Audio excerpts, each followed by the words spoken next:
یہ اللہ جل جلالہ نے فقط سرکار صلی اللہ علیہ وسلم کی ولادت کے لیے بنائی ہے۔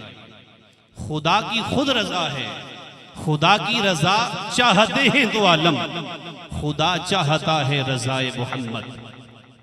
خدا یہ چاہتا ہے کہ میرے سہنے کا، میرے مدنی کا، میرے منٹھار کا ذکر ہو اور گلی گلی ہو، ہر جگہ پر ہو، اس لیے کہ جب جس زمین کے ٹکڑے پر مصطفیٰ کا ذکر کیا جاتا ہے، وہ زمین کا ٹکڑا بھی ان غلاموں کے لیے بخشش کی دعائیں کرتا ہے اور اس کا گھر بھی چمک جاتا ہے،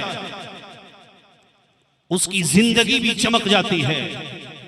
جو لجپال نبی کے ذکر کے نعروں کو، حضور کی عظمتوں کے ترانوں کو بلند کرتا ہے۔ محفل جشن جانا انعقاد پذیر ہے۔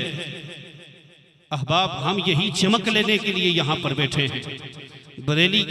بریلی کے امام کی زبان سے میں بولوں، چمک تجھ سے پاتے ہیں سب پانے والے، چمک تجھ سے پاتے ہیں سب پانے والے، میرا دل بھی چمکا دے چمکانے والے۔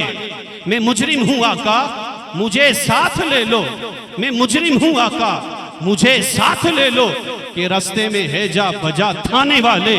تو زندہ ہے واللہ، تو زندہ ہے واللہ، میرے چشم عالم سے چھپ جانے والے۔ رہے گا یوں ہی ان کا چرچا، رہے گا یوں ہی ان کا چرچا رہے گا، بڑے خاک ہو جائیں چھل جانے والے۔ احباب، زندگی میں بھی مصطفیٰ کا ذکر، ہم تو نعت خوانی موت بھی ہم سے چھوڑا سکتی نہیں، قبر میں بھی مصطفیٰ کے گیت گاتے جائیں۔